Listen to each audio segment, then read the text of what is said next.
જેતપુરના Derdi road ઉપર આવેલા આવાસ યોજનાના ક્વાર્ટર્સમાં રહેતા લોકોને નગરપાલિકા દ્વારા નોટિસ આપવામાં આવતા તેના વિરોધમાં અહીં રહેતા લોકો દ્વારા આમ આદમી પાર્ટીની આગેવાની હેઠળ એક મહારેલીનું આયોજન કરી ચીફ ઓફિસર અને મામલતદારશ્રીને જેતપુરને આવેદનપત્ર પાઠવાયું હતું।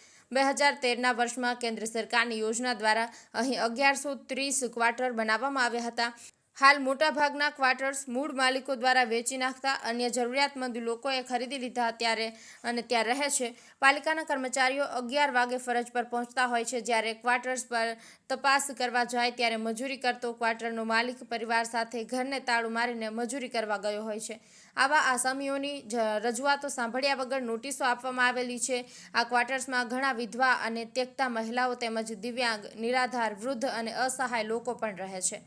અહીં ટકનું લઈને ટકે ખાનાર મજૂર વર્ગના લોકો વસે છે। આવા આસામીઓને જો ક્વાર્ટર ખાલી કરવામાં આવશે તો તે બેઘર થઈ જશે। આવી પરિસ્થિતિમાં તેમના બાળકોનું પાલન પોષણ અને અભ્યાસ વધુ ખોરવાઈ જશે। પોતાનો આશ્રય છીનવાઈ જશે તો શું કરવું તેવો ડર સાથે વરસતા વરસાદમાં પણ પોતાના નાના બાળકોને તેડીને 7 કિલોમીટર સુધીની રેલીમાં પગપાળા જોડાયા હતા। નોટિસ 5 ખેંચોના નારા સાથે શહેરના મુખ્ય માર્ગો પરથી આ રેલી પસાર થઈ હતી, ત્યારે જોનારા લોકો પણ ચોંકી ગયા હતા કે ગરીબોના મકાનો ખાલી કરાવી આ પાલિકા શું સાબિત કરવા માંગે છે।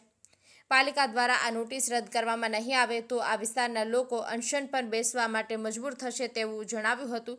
આ મહારેલીમાં આમ આદમી પાર્ટીના પોરબંદર સંસદીય ક્ષેત્રના પ્રભારી મહેશભાઈ કોટડિયા તેમજ રમેશભાઈ સરધારા, તાલુકા પ્રમુખ દિલીપભાઈ ભુવા, પ્રિન્સભાઈ ભુવા, મગનભાઈ પાઘડાળ, બટુકભાઈ ખાચરિયા, વિશાલભાઈ સાકરિયા, રવિભાઈ નિમાવત તથા વિશાળ સંખ્યામાં આવાસ યોજના ક્વાર્ટર્સમાં રહેતા બહેનો અને ભાઈઓ જોડાયા હતા। ચિરાગ સોલંકી, જેતપુર।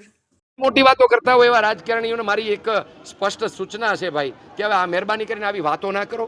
અને આજે આ દુઃખી છે, અને બીજું આ કંઈ અચાનક નથી થયું, ક્યાંક ને ક્યાંક આપની લીલી ઝંડી હશે, કદાચ of the record on the record તો ન હોય, સ્વાભાવિક છે। તો આને જરા કાનમાં પાછું કહી દો। અને ભૂતકાળમાં એવું થયેલું છે, જેતપુરની અંદર ભૂગર્ભ ગટરનો કનેક્શન ચાર્જ નાખવામાં આવ્યો, અને ત્યારે જ્યારે આંદોલન થયું ત્યારે આ કનેક્શન ચાર્જ 4.5 કરોડનો આ જેતપુરની પબ્લિક ઉપર હતો, તો એ રદ કરવો પડ્યો છે। તો આની અંદર પણ આપણે જે કંઈ પણ નિર્ણયો થયા હોય એમાં ધારાસભ્ય, સંસદ સભ્ય જે મત લેવા માટે શેરીઓમાં આંટા મારતા હતા, જે હોન્ડામાં બેસીને શેરીઓમાં જતા હતા, હવે ભલે ઓલી વાવ કરતી ગાડીઓ 2-4 નીકળે છે ને એમાં પાછળ ગાડીઓ એની આવે છે, કાચ ઉતારતા નથી, બધું છે, પણ હવે ખાલી આટલું ધ્યાન રાખો, તમે તમારે ફરો, એ વાવ અમારા ખર્ચે